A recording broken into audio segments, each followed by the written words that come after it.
All right. Happy Wednesday, everybody. It is Wednesday, special edition of the Master Motivation Podcast. This is Jason Flame, your host. And today I'm joined by our special guest. Our guest is Logan Xavier. He began his wrestling professionally at 17 years old in 1998. He was Yes. trained by Cincinnati Red at the Grappler's Den in Simi Valley, California. After wrestling on the independent circuit for several years, Logan opened Millennium Pro Wrestling in March of 2001. MPW has been one of the longest running independent pro wrestling promotions in California. Logan opened Bump University in 2012, which later evolved into the Millennium Wrestling Academy in 2014.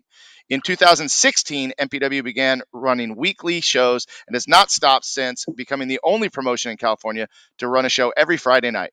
MWA and MPW has produced several new generations of professional wrestlers and will continue to do so. MPW currently has a 3,000 square foot arena in Chatsworth, California.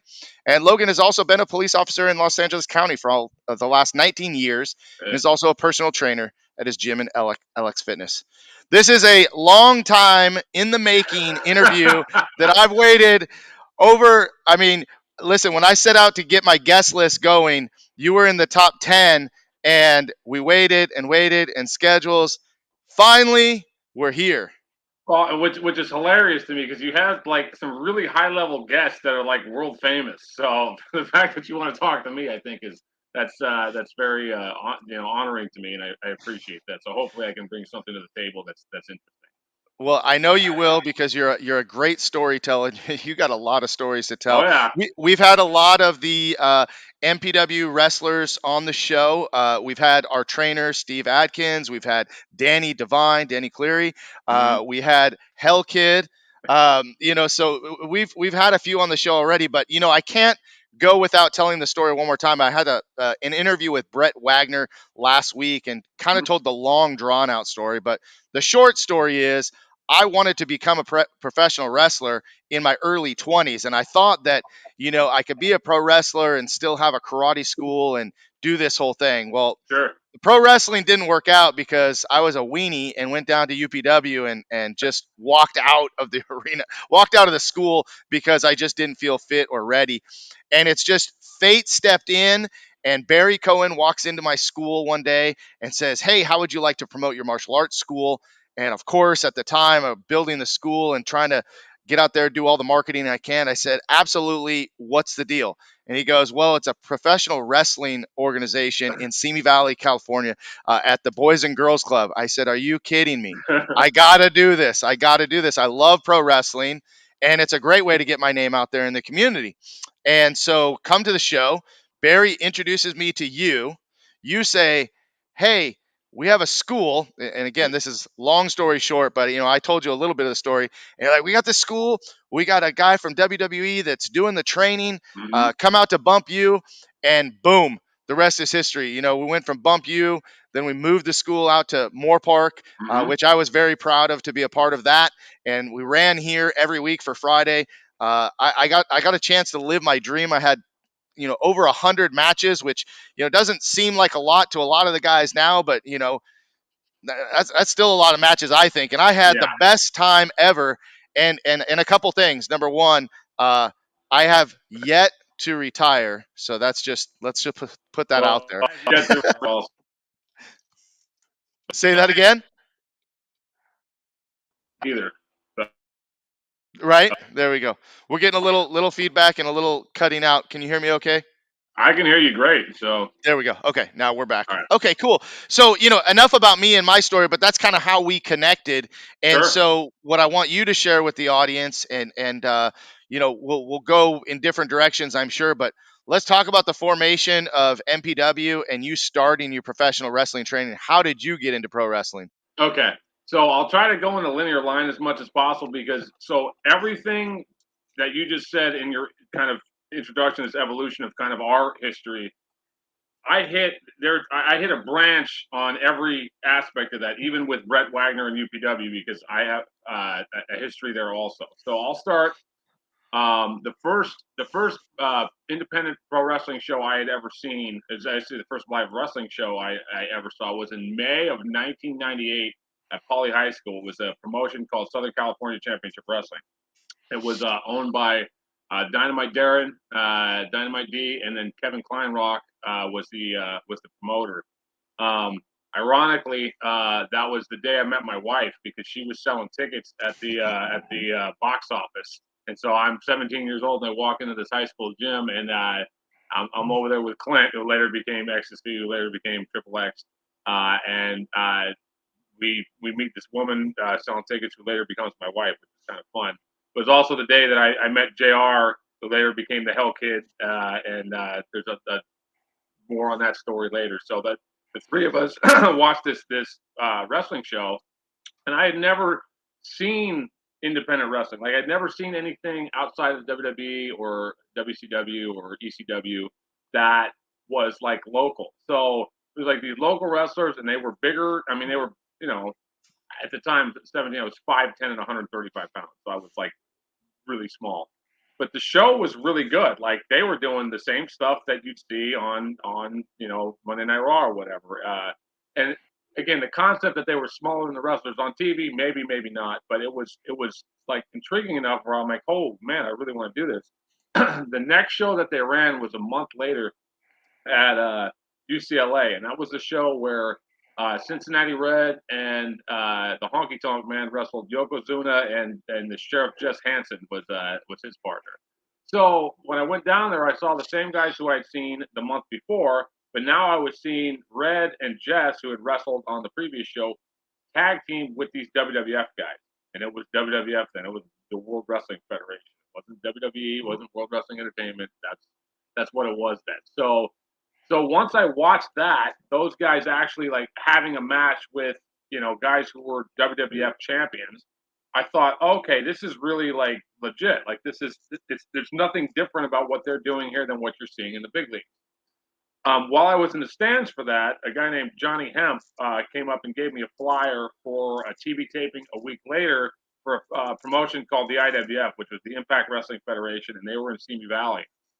So I went to their show a week later, and it was a lot of the same guys wrestled on both shows for both promotions. So when I went to their show, they had this beautiful, like 300-seat arena in Simi. It was off of Cooner, which is the first exit off the 118, and it was their TV taping. They did one pilot TV taping for that promotion, and it was still, to me, I think, in my opinion, the best live wrestling show I'd ever seen. And, again, I was so young then and so into it that probably if I watched that show in entirety now, it would be, similar to stuff we put on, or maybe some of the stuff we put on now is better, or whatever.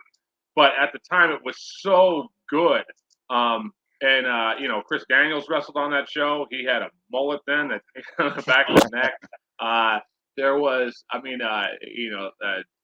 all these local guys, Cincinnati Red, the Haystack Brothers, Pero Russo.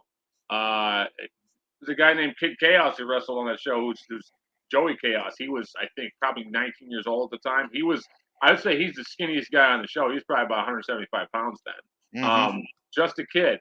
But he was in there and like watching him, it was like, oh, okay, there's some smaller guys here. Not as small as I was, but small enough. So that show was just so good. I started training a week later. It was like the week of July 4th. I started training against my parents' wishes, but they had gone out of town, so they couldn't stop me. So I gave Red $500. That was all the money I had saved from my job, and I hadn't done well in school up to that point. Like I was probably, I don't know, half a year behind credits wise or whatever. And so eventually I just stopped going to school and I just went to wrestling practice because that was a really good idea. So I dropped out of school to be a pro wrestler, and so I don't know how many people thought that was a good idea. I don't know why I thought it was a good idea at the time, because I was 5'10", 135 pounds, and now I'm going to go wrestle and look, like nowadays, small guys can get in there and it's fine. Like most of the guys wrestling on the shows are like between 160 and 200 pounds. Everybody on the show back then was 240 pounds. They're all heavy hitters. The guys, like when guys talk about, oh man, that was stiff. No, it wasn't. Like there was no. So guys working stiff back then was almost like a shoot. Like my first training session when I went in there, they're like, "Really, you want to train?" And so they just chopped the bejesus out of me, where I was, just when you get chopped enough and your blood vessels are getting burst in your chest and whatnot. That's what they were doing, and they did it, and they're just like, "All right, well, we'll see you tomorrow if you come back," because they already had my money, so it's like, "All right, you don't come back, you don't bother with you," and they just had Right. it. They just kept going. So it was baptism by fire with a bunch of guys who, I mean, a lot of them had warrants, like they were wanted. Um, and so it was a different breed. Um, and they were all guys who had done a lot of TV work for WWF, like they had all done extra work. Most of the guys that were wrestling in the IWF had come from the EWF, which is the Empire Wrestling Federation out in San Bernardino, which is still going. Jesse Hernandez still runs that promotion. That's an excellent promotion, excellent school.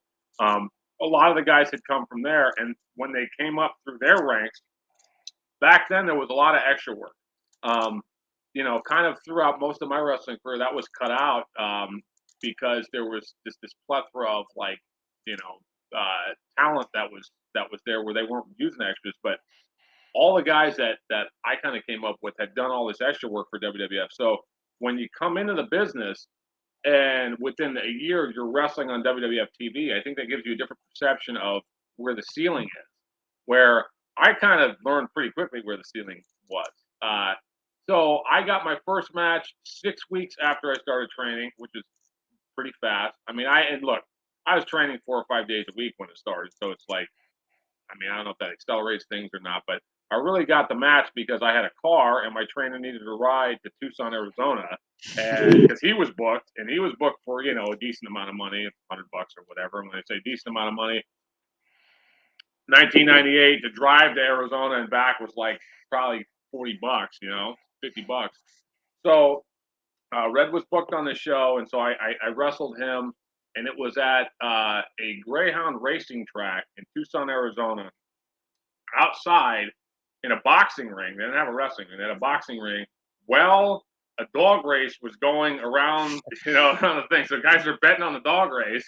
They're watching us wrestle. It's a free show for them. So I don't know where this promoter, a guy named Section 8, I don't know where he was getting money to pay us from. But so I had a 2-minute squash match with Red that I had driven to Tucson for, where he just beat me up for 2 minutes, and that was that. And that was, I got no offense. It just got kicked around, which is why I could do that after 6 weeks. It's like, all right, just bump when I hit you. And I didn't have a choice. I mean, uh, so that was my first wrestling match, and that's not most. I try to make my wrestlers their first time experience a little bit better than that. But that's what I did. It was 8 hours in the car one way, and then 8 hours in the car on the way back. And yeah, that was kind of my auspicious beginning in wrestling. Well, let's pause right there for just a second, and I'm just going to throw these comments. There's a Facebook user, several people watching. I apologize if you're watching from a group. It may not show your name, so please post your name and let us know. I think I have an idea of who's watching, especially if they're laughing here. And guys, if you're watching this, please do me a favor, share this so that some other people can take advantage of listening to these stories, especially if you're part of the Millennium Wrestling Academy or you're on the shows. Share this so everybody can hear these stories, because I think it's really important to hear some of the backstory. And what I want to talk about next is, you know, why did you what got into your mind that said, okay, dropping out of school, gonna go be a pro wrestler? Eventually you realized that, like you said, that you hit the ceiling, that you probably went as far as you're gonna go as far as Sure. that's concerned. um, what started your love for pro wrestling, and what made you become a fan of pro wrestling? My great grandmother, who, I mean, she lived to be 104. She loved wrestling because when TV was first invented, that was one of the first shows that was on consistently. So she watched wrestling on a TV that was like this big, and she thought it was real. So I got to watch wrestling at like 5 years old because she would come over for Thanksgiving and we order the Survivor Series because that would entertain our family. So that was my introduction to professional wrestling, and it is a live action comic book with these larger than life people doing larger than life things. And you know, I don't know what anybody thinks about, kind of where the business is at today or what. There is nothing better than 1980s professional wrestling. Like that's like chicken soup for your soul, because the themes in it were good versus evil, and it's like it was these guys, you know, uh, not backing down from being outnumbered, from being screwed over by kind of evil. The good guy would always kind of come back and win, and so that when you're small and you're a kid, it's like along the lines of like He-Man or something like that. Like it's like okay, that's what you want to emulate and that's what you want to kind of become, especially like when you're a boy kind of searching for your identity of like, well, what kind of man do I want to grow into? And these aren't conscious thoughts that you have. It's just you're attracted to that because that's what you would like to be in your own life. So that's where I fell in love with pro wrestling. And I mean, Hogan was huge in the WWF then, and they always put him against these giant monstrous guys that were bigger than him and that could, they cheap shot him. They always had these managers, like Bobby Heenan was always around, and it was there was always like the odds were always kind of stacked against him, but he always won after, and the gimmick where it's like he takes the finisher from his opponent, like, well, I'm going to take your biggest move, and then I'm going to no sell it, and then I'm going to come clobber you afterwards. It's like we all waited for that, and the formula is as such where it worked every time. It's like anybody with kind of any that was kind of smarting up at all, okay, eventually this is what's going to happen.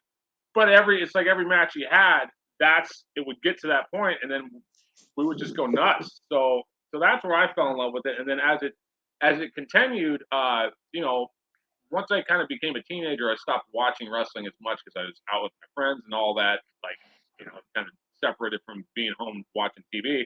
But then ECW popped up, and ECW was cool wrestling. I mean, and what I mean by that is not that the other stuff wasn't cool, but it was like the stuff they were doing there was tough guy. They're falling through tables. There's all these hot women around. I remember the first episode of ECW that I watched was on, I think, KGLA. It was like on channel 44 on a UHF channel at like 10 at night on Saturday. I don't even know how I found it. I had heard about it from somebody. But the first match, the main event, it was like Shane Douglas and the Bruise Brothers, who were I think Jacob and Eli Blue in the WWF before that. But it was the three of them against the Sandman. I forgot who the other guy was, but Tommy Dreamer was the third guy on the team. And when Dreamer came out, he was in the catwalk up on top of the ECW arena, and he's doing his big pose with his arms out like this. And he had Beulah hanging on one leg, and I think Kimona Wanalea hanging on the other. So here's this guy, and I mean, similar beard to what I have right now, whatnot, just looking badass and with these two hot women. And then he came down through the crowd, and there was this big fight in the crowd where there's all this mayhem. I was like, oh, that's cool. So then when I went to this show, it was like, oh, that's, like, man, I could actually probably do that. There's a good chance that I might be able to get in there. Had no idea how much it was going to hurt, but that's okay. So that's where my love for wrestling came from. And that's where it transitioned to like, this is what I want to do. I got bad ADHD. I mean, I don't know how many people can identify with that, but school was boring as shit to me. It was ridiculous. Like, I don't know. I think kids who learn different, having them in school for 8 hours in academia where you're not really engaged at all, that was terrible for me. So there wasn't anything more for me there anyways. And what's interesting is I think I went to maybe the end of 10th grade as far as I got in school. And then at 19, I took the GED and passed it without studying it, which I was really, it's fine, but I was upset about that because I said, well, wait a minute. I didn't go to the last 2 years of high school at all. So how is it that I have sufficient knowledge to pass this test that says you learned everything you need to learn in 4 years? Essentially, then we should only go for 2 years then because you're wasting everybody else's time. They could be wrestling for 2 years, or starting their life. So Right. so that was kind of, I don't know. It's just like the way that evolved, and I just figured, okay, it'll work out later. I had some friends who had taken the test and passed, so I'm like, I'll just do that. Yeah. Well, so, you and I grew up loving the 80s wrestling. That was our generation. That was our Mm-hmm. time. We absolutely loved it. And like you said, they were like the real life superheroes that we could really, try to emulate, or we really love to idolize. Yes. How do you find yourself now relating to the wrestlers that you work with in the school, and this whole new age of professional wrestling. How do you relate coming from that era to now? Very different style, very different Yeah. thought process. They're, in my opinion, it's so very not opposite, but very extremely different. So Hmm. how do you still relate? Well, there's an old saying that says if you once you stop evolving, you die. And so having having had a promotion open for over 20 years now, with some interludes there where we're closed and open, but basically it's been 21 years since Millennium Pro Wrestling's first show.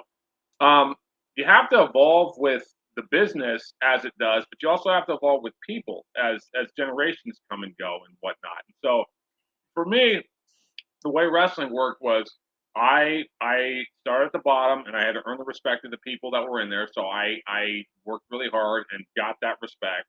And when you say, I guess for me, so pro wrestling was the first thing that I did that was hard in a way that you couldn't get around it. There was no shortcut.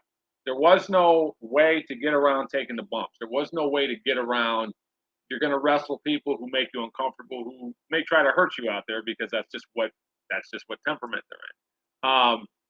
You're going to work for shitty promoters. It's like these are all things you have to do. You can't just go, oh, okay, well, I'm just going to take the GED test and then I've graduated. It's like that was like a backdoor way through high school. There was no backdoor way through pro wrestling, especially then because they wouldn't let you in.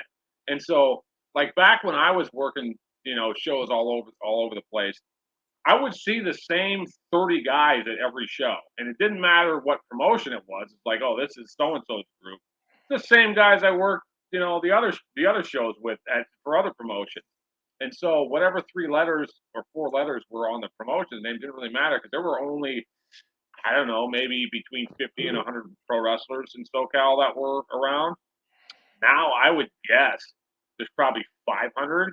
I mean, to 1,000 because I mean, and that's just an estimate, but so like I run a weekly show, right? And the idea of the school when I opened, I'm kind of skipping around a little bit, but the formula I use for our weekly shows through the school was that our school we train new wrestlers there, and then as they progress, they get onto the shows, and then they start working and become confident, and then they're ready to leave the nest and go out and kind of go wrestle for other promotions. So that's kind of the formula that we've had in place for years. But what's really interesting is this: since COVID came and kind of killed all these other promotions that were out there, we get hit up, and I mean, you can ask my booker, you can ask Danny Devine, and the curtain back that he's booking because if you're watching this and you hit me up for work, I'm not going to answer you. I can go bug him. Um, we get hit up for work by like 100 wrestlers a month. And it's guys who like when Ring of Honor closed, we had a ton of those guys hitting us up for work.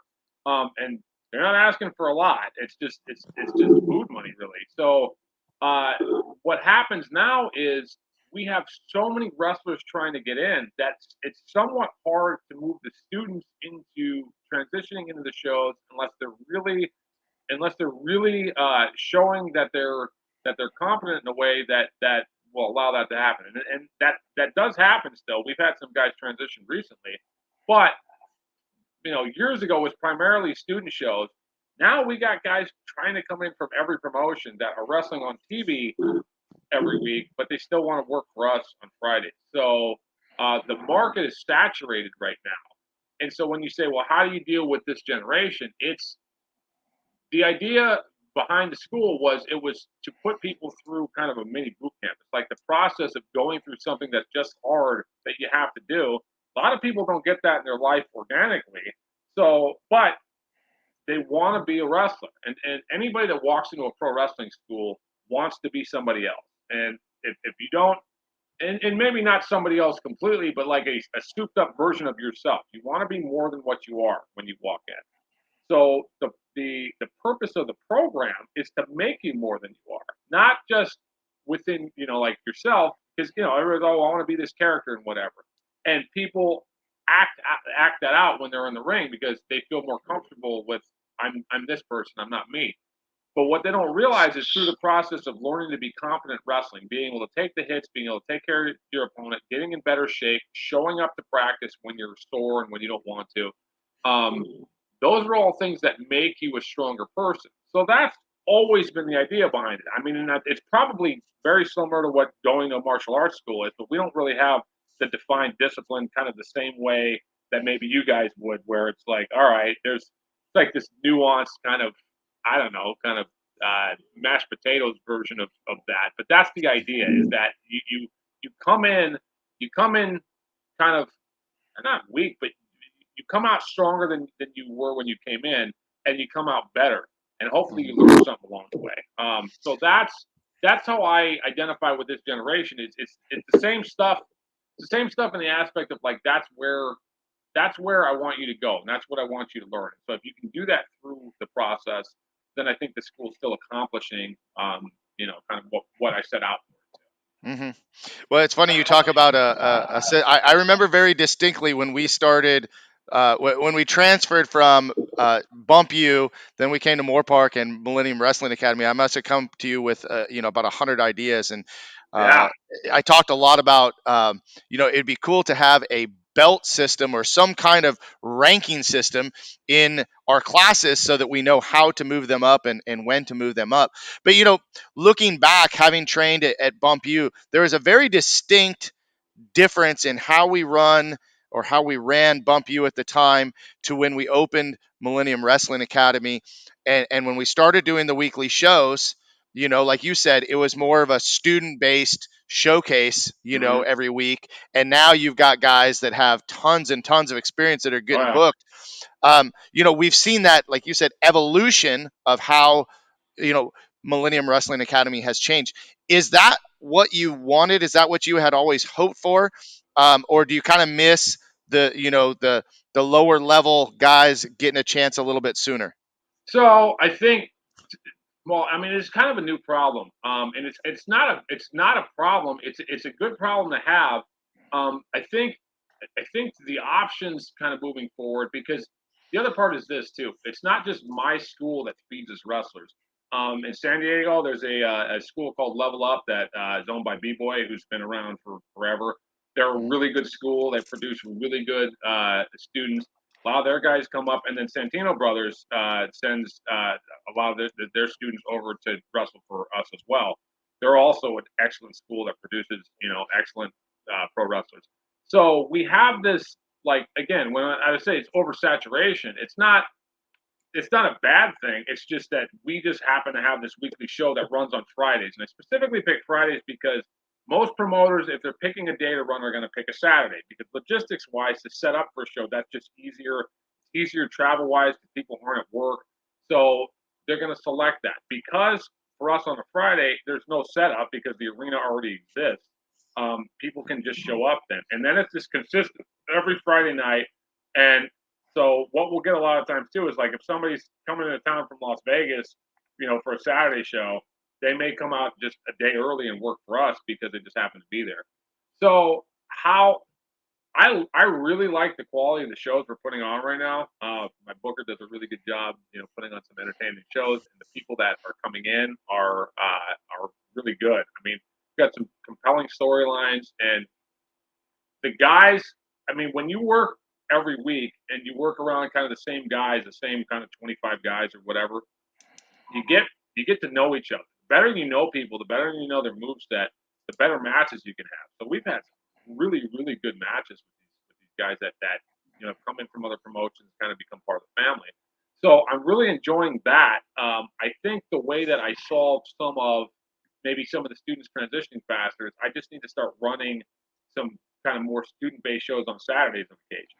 And so that's the plan kind of moving forward is that I'm just going to start transitioning some of the students when they're ready on their own shows on maybe Saturday there because I've already got the arena. I can just run another show. So that's Hmm. not really a big deal. I just you don't want to run too much at the same building, but at the same time they're separate things. So I think that's probably the best way to solve that because then it allows us to transition people just as fast as we used to, but also maintain that the high quality wrestling that we're putting out on Fridays with all of these really experienced guys.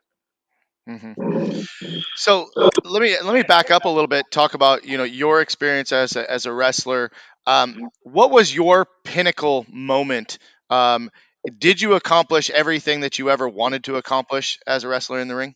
Yeah, well, and again, when I was a kid, I wanted to be a pro wrestler and I wanted to be a cop. When I was 5 and 7 years old, those were my childhood dreams, right? So you picture yourself as the WWF World Champion, and you picture yourself as Sonny Crockett from Miami Vice. Obviously, I'm not either of those things, right? My pinnacle moment was the show we did in 2010, where I wrestled Cincinnati Red in the first hair versus badge match, and then Roddy Piper was involved with that.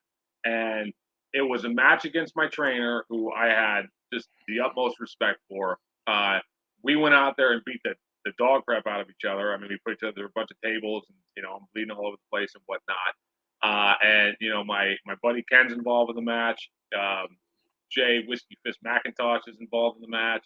And Piper does this run in to save me at the end, and then I end up getting the win. I'm bleeding all over Roddy and whatever. That was the best.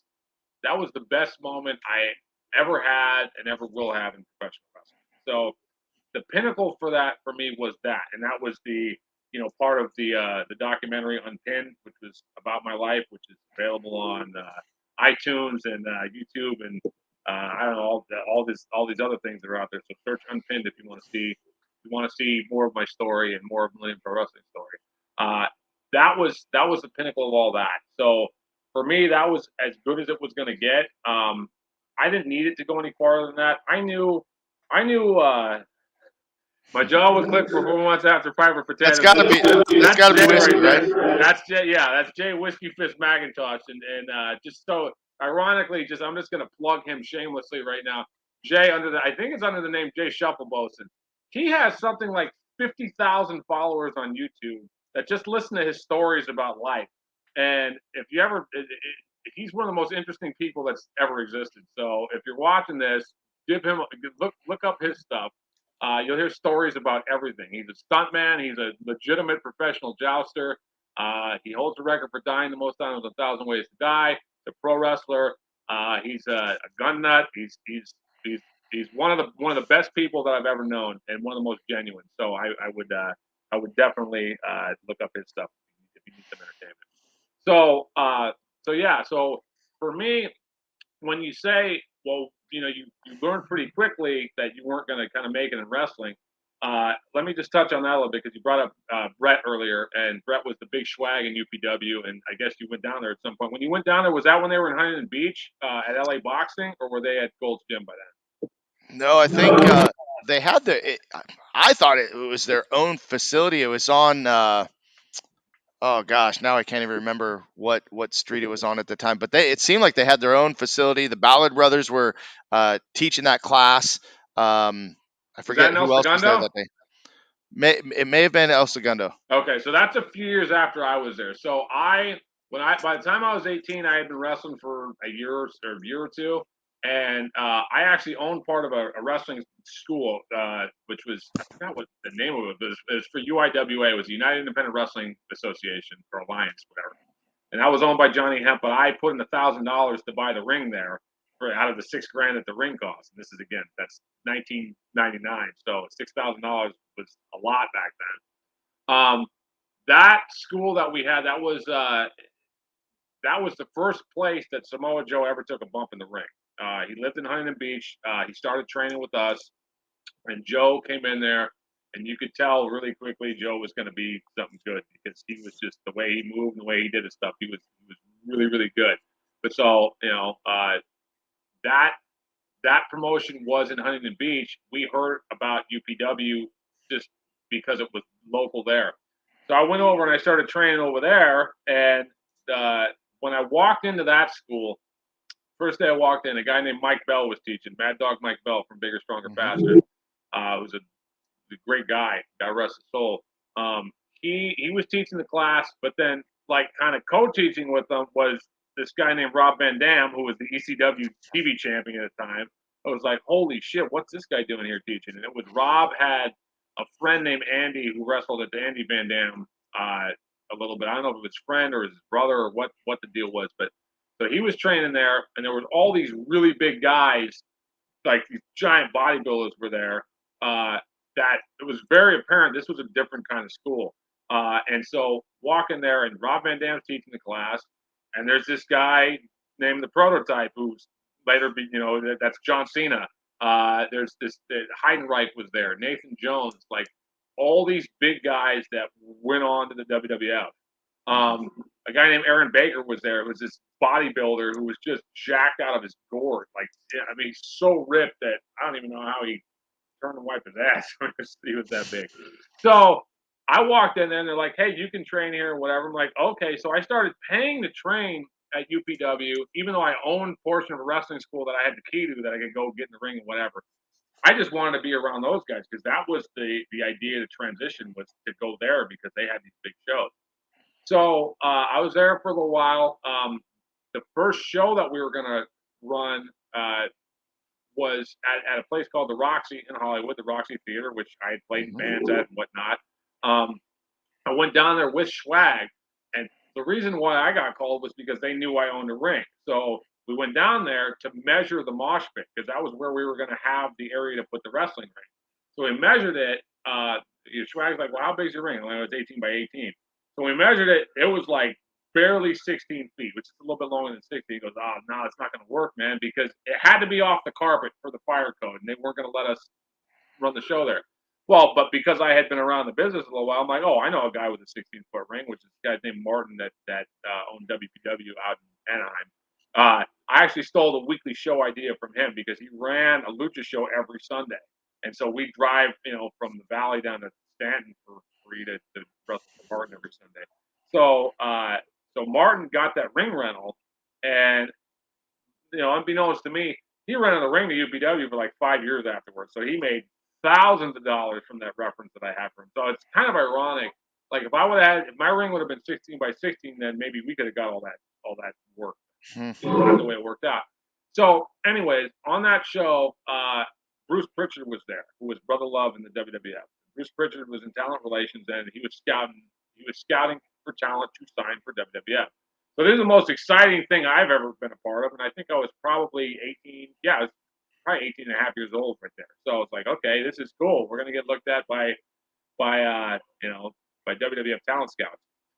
I learned very quickly who they were there to look at, and it wasn't me. And what I mean by that was I was wrestling a guy named Andy Judge, and we're out there doing moonsaults out of the ring and flying off of whatever and all this high flying stuff. And Bruce Pritchard's at the bar drinking. He wasn't even watching. He could give a shit. And it was because we didn't have the look. And that's what people don't understand. I don't know about today. Today, the business is different. But back then, you needed the look, the talent, and then the gimmick. The look was firstly and foremostly most important. That was John Cena's first show. He came out as the Prototype. And when he came out and came through the ramp and he's doing his posing and he's 260 jacked. I mean, because this is when he was doing his bodybuilding stuff. Pritchard is like this. He's just staring at him like this. He hadn't done anything yet.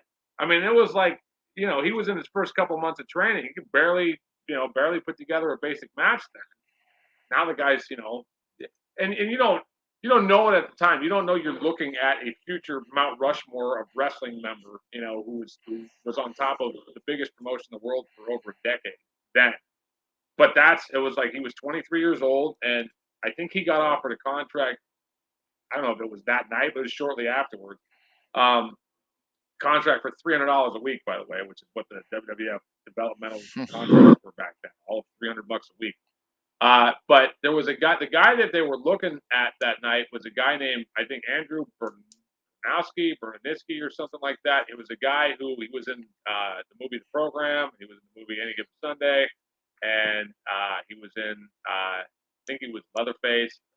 The guy was in a bunch of movies. He was Zangief in the movie Street Fighter.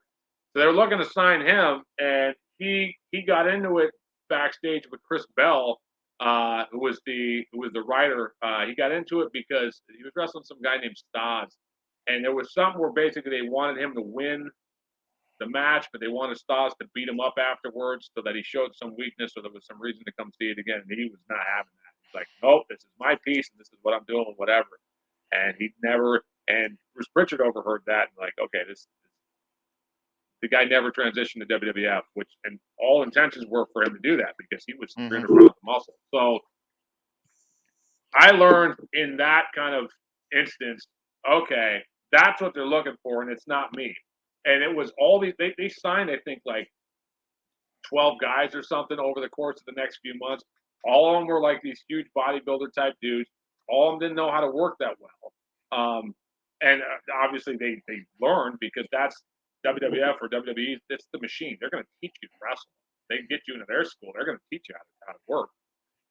The guys who were ahead of me, guys like Chris Daniels, Frank Kazarian, um, guys like that who were probably 30 or 35 pounds bigger than me, and they were so much better wrestling wise.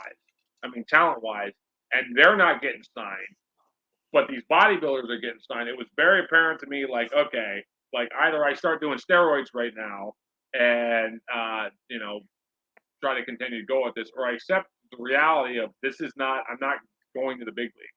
And that was actually relieving once I stopped trying to go somewhere with pro wrestling, it just became fun then. Then I could just enjoy wrestling. And Right. that was sweet. And so within like a year and a half of that, that's when I opened MPW. I was working at Northridge Mall at RF Video, which is this pro wrestling kiosk that sold like all these different tapes of wrestling and shirts and whatnot. It's a little minimum wage job. But I was working there Monday through Thursday, and then I'd go wrestle Friday, Saturday, and Sunday all over California or wherever I could get work. So that was a really fun time in my life. But then it was like, oh, okay, well, I could start a promotion myself. Barry, who you mentioned earlier, he had access to the Jewish Community Center's auditorium, and another promotion had run there, and they had kind of burned the bridge there.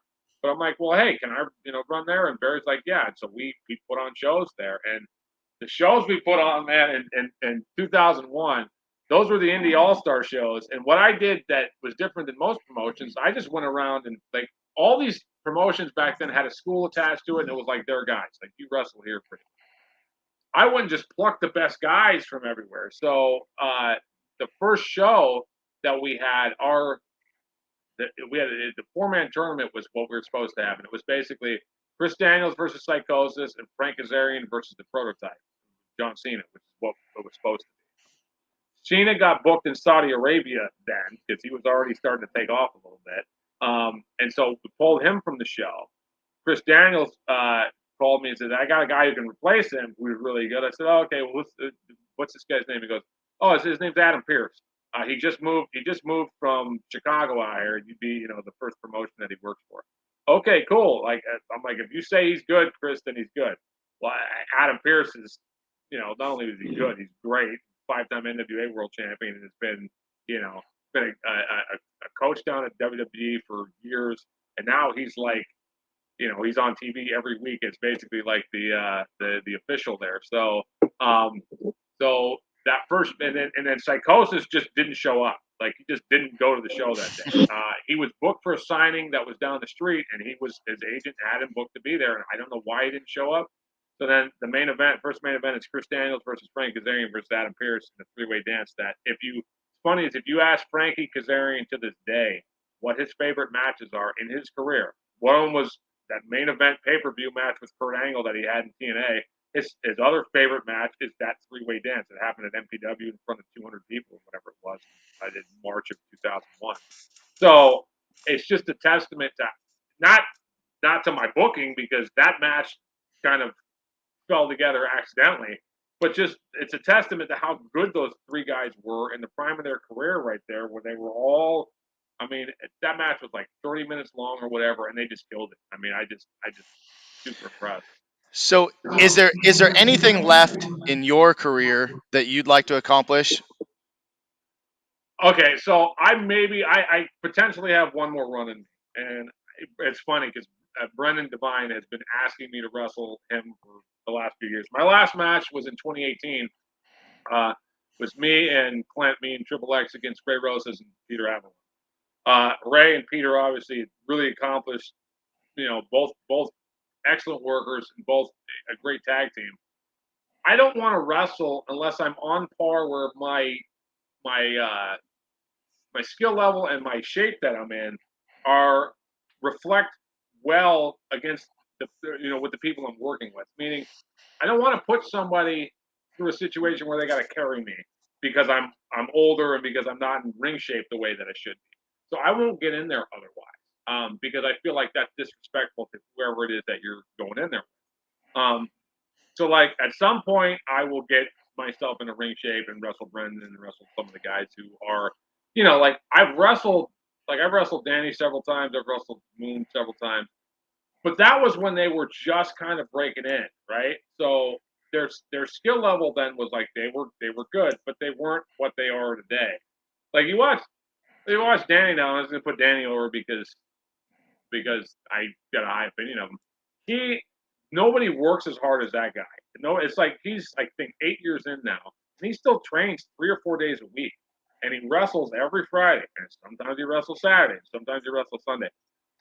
He's never lost that work ethic, and so and the amount of information that he's absorbed from Steve, from Seth Skyfire, and from Ray, and from guys who kind of taught him along the way, he's able to regurgitate that and put his own twists on it, whatever, to the new students who it's like, you know, it's funny because he's been in for less than a decade, but he's also so it's kind of like a cop who's worked, okay, hey, I worked the beat for 10 years, but they also worked so much overtime when you were doing it, like it's really like you've been around for 15 years. So that's kind of Danny is like the amount of actual training sessions he has versus somebody who's been in that long, the amount of actual matches that he has compared to somebody who's been in that long, it far exceeds 99% of the workers that are out there. And so guys are like, man, I've been in for 15 years. Yeah, but you wrestle once a month, bro. Like, so what? So you have, 200 matches or something? I think Danny's got like 500. I'm not sure exactly what the number is, but anyways, the point of that is I don't want to come back and wrestle and disrespect the guys who are putting in that much work by taking a spot away from somebody who could be on the show and then making them carry me. And that in that match with Ray and Peter, I really very much so felt like they carried Clint and I, because we were both older and it was Clint was booking at the time, and that was the storyline that kind of culminated in us kind of winning the tag belts from them. And I had JR Hellkid was involved with that. Dan Farron was involved with that. Ken was involved with that. So it felt like that's a good way to go out for me. And that's kind of been where it is, since then. Now, the guys ask all the time, hey, when are you going to wrestle? It's like, I don't, I don't see a need for me to wrestle I mean, first of all, unless I'm getting paid for it. Like I've gotten there and trained people, specifically when I was making some decent money. I did the spot for America's Got Talent when they were paying. Uh, all right, Danny. Eventually, at some point, we'll do that. We'll do that one on one. I think we only wrestled in a. I think the three-way match with Moon was the only match we ever had. Where and that was in that match, I was the MPW champion. I was dropping the belt to Danny. It was like this transition. Like my time is kind of up. It's like it's now time for you guys to go at this, and they happen since then. And look at the success that's happened since then. We were in a 900 square foot building in Moore Park with no air conditioner. It's a box or whatever. Now we're in a 3,000 square foot building that seats 130 people and that has a gym in the back. So it's like I think I made the right decision. Um, so that's like at some point, yeah, I'll probably get in there again just so I can say I wrestled in my teens, my 20s, my 30s, and then into my 40s. But that's about it. I mean, it's not like, oh, okay, I gotta have one more match with this person to check a box. I've had fun with it. I could. It's different too when you kind of go out on your own terms. Like physically, I'm fine. My body's fine. Like my back, I've got some back issues, probably more from police work than I do from wrestling because when you wear a gun belt every day for 19 years, that tends to screw with your lower back. But there's guys who are younger than me who wrestled for shorter period of time, and it's like they've been in a car wreck. You got to conserve yourself, and you got to lift, and you got to run, and you got to stretch, and you got to do these things that you're taking care of your body. I enjoy not wrestling because I can choose not to. It's not like I go, oh, okay, well, I can't wrestle anymore because my body's messed up. So I don't really have like I need to do this. I got Mm-hmm. to do what I want to do. So, Danny, since you're watching, and Jay, if you're still watching, let me know if you guys have any questions for Logan before we end. We got about 10 minutes left or less. If you guys have questions that you want me to ask, one of the questions that I wanted to get to was choosing the trainers Hmm. for Millennium Pro Wrestling, right? I mean, over the years, there's been several trainers. The most consistent one that I've seen is Seth Skyfire from the Hmm. beginning, from Bump You until now. And of Yeah, course, Danny has been the most consistent. Um, but also talk about the different styles of the different trainers that we've had and what's worked and what hasn't worked and sure. what do you really look for in a trainer to work with the students to get them to the right level? It's somebody who can can teach information in a way that it can be retained, but also makes the class as fun as possible that it can make people want to come back. So Steve, Seth Skyfire, he was just like he just fell out of the sky. I was wrestling. I was in a program with a guy named JJ Steele who would come from Alabama, and Steve happened to move out here from back out that way when he got released from WWE to be a special effects guy because he had gone to special effects school. He was smart. He saved his money and he got himself into something where he can have a career from it. But JJ knew him and he referred him to us as, hey, this is a guy who can potentially come in and teach. Yeah, that guy's an encyclopedia. Like Steve is like Goodwill Hunting when it comes to like understanding pro wrestling, just the complex math that it is. So yeah, he's been working for me for over 10 years now, and it's just for love of the game for him is that he does it and he gives back, and he's really crafted a lot of these guys that are out there, and I would say like Danny's the prime example of somebody who really listened to him and really kind of toned in kind of like what he was saying and really like I mean they trained together the other day where Steve was teaching the class and Danny came in there. And it's funny, Danny reverts right back to kind of student mode with him where he's like, all right, what do you want me to do, boss? And Danny's working with like some of the newer brand new guys. And the two of them are teaching this class together, and I'm working out in the back, lifting, but I'm listening, because I'm always listening. And it was this fun thing to kind of watch them do that. So uh, you know, what and then like Danny just kind of he just consistently was there, and he just got better than the other trainers that we had. So when your student becomes better than the other trainers, he should probably be teaching the class instead of some of the other guys that we had. And then Ray Rosas, Ray's been a coach a bunch of different places, and we just kind of lucked out with him. Like I think there was some promotion in Burbank. I think it was UEW or something like that. It was some promotion he was teaching at that closed. And as soon as it closed, I was like, "Hey, you want a day over here?" And he came over, and he's amazing too. But they all have different ways of teaching, and they also have different styles. And so because it's different, it kind of blends together well. Because it's kind of like a salad bar. It's like, all right, you take the croutons and the tomatoes and the whatever, and you make the salad that you want for whatever wrestler you want to become. And I think not having the same trainer every day provides more opportunities to get some variety. And I think the end product turns out really well. So those are our three trainers right now, and I have full faith in all of Yeah. You know, it's something that we've talked about on many occasions, and this will be kind of the last topic. Um, most people don't know. Most people at MPW don't know you as intimately as some of us do, and there's been times where you've gone well out of your way to help people and to do for people. I mean, one of the things that I wanted to mention is that when our school was flooded out, them. Yeah, you're like, hey. Turn the wrestling school into your karate school and run your business, and that's yeah. something that I'll never forget. I know you've helped a ton of people, but the comment that we kept coming back to, which I always thought was funny, was that MPW or MWA was like the island of the misfit toys. Hmm. Why do you have this heart for people that are so different? Because we have people that come into our school, all different walks of life. I mean, you've Sure. never seen a more eclectic group of people than if you walk into, and probably many wrestling locker rooms, but you walk into our locker room and you got everybody from professionals to guys that Yeah. are halfway homeless, that just want to get on a show to wrestle. Sure. Where Where did that come from in your life, and who was someone that really exemplified that to you, that made you want to be that type of person? That directly comes from my father. I'll tell you. So when I was 8 years old, I just watched Star Wars or something. I got my arm out at the table trying to move. I don't know, a soda or something. Like try to use the force to move whatever. And my dad walks by. He goes, "What are you doing?" So I'm trying to move that with my mind. He goes, "I don't want you to move things with your mind. I want you to care about people." I'm like, "What?"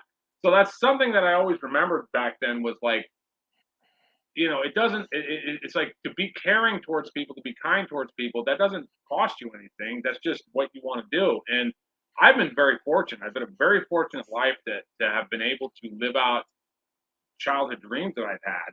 So what I want to do is just kind of give that back to whoever I can. And it's like it's in a way that makes it so that you never know what you do, small things that you do that can make a difference to somebody. And so small act of kindness, that's really, that's really the heart of what MPW is about, and what MWA is about. So, and look, there's some people out there that have burned a bridge with me at some, that are going to go, oh man, that's not true. It's like, well, okay, there's probably 4 or 5 of you out of the 300, 400 people that have come in there. So if you burn a bridge with me, you really have earned that. So that's kind of what that was. We had it's interesting, like couple like a week or two ago, there was a pair of shoes that had been hanging around the locker room, the size 12 shoes, and I don't know where they came from, but I had cleaned out the gym a few times and I had thrown away all this excess trash, but I didn't throw away these shoes yet because I just didn't. It's a good pair of shoes, and I don't know why it was there. Um, there was somebody that showed up to help out at my show, and I looked at their feet, and they had these shoes on that had these like kind of duct tape on them. And I go, bro, what's up with your shoes? He's like, dude, I'm broke right now. I'm like, what size shoe do you wear? He goes, 11 or 12. I go, hold on. Because these other ones were 12s. So I'm like, nobody needs these. We're size 12 shoes anyway. But just so happened, like, he did. So I'm like, hey, you want these? He's like, yeah. So he put the shoes on. They fit him. But he's like, I got a new pair of shoes. That in and of itself in that moment, it's like you feel really big and really small at the same time of like, okay, hey, like this guy got a new pair of shoes because I just didn't throw these other ones away, but also he needed it. So when he got it, it was like that felt good. It felt good that I didn't just half-heartedly throw those away and not think about the next guy who could need them. This guy got them, and he's also helping the promotion out. So it's just one of those like small things where when you can do something kind, you should, and that's kind of how we run our Fed. That's why we forgive a lot of nonsense that happens, and we have. I mean, we've forgiven a lot of nonsense because it doesn't matter. It's like don't let your ego. Well, listen, we're right near the end of the hour mark, and there's still a few people watching. And I don't get to do this often. I love doing these interviews every single week. I've had some amazing guests on the show, but it's not very often that I get to interview someone and just kind of let someone that has had an impact in my life talk about their life and what they do. So, I just want to take a minute to thank you for several things. Number one, having the chance to live out a dream is just an unbelievable feeling. As a kid, watching pro wrestling and just idolizing these guys, and then getting to do it. Even at the level that I was able to give, and just the opportunity that I was provided with, um, meeting one of my best friends, in my life, Danny Cleary. He and I still to this day have such an amazing relationship because of professional wrestling. And I've made lots of other friends, Brendan and Daniel, and all the guys. We've attended weddings. We've Right. seen some of our guys have children. Children. Um, Yep. it's just those kind of things really bring us together. I appreciate the fact that you put trust in me to start the beginners program with Danny. That I Yeah. feel a ton of pride as I'm wearing my shirt today. Don't worry. Same That shirt. we Same there shirt. you go. There Yep. we go. Right. I just felt a ton of pride being a part of that, and just uh, being kind of somewhat etched in history as part of something that I feel really good about. The things that you've gone out of your way to do for me, and the things that we've done for each other, and the friendships that have come out of it. At the end of the day, I think a lot of guys will tell you, and girls, that the one thing that they love most about professional wrestling is the locker room Hmm. and the guys and girls that you train with.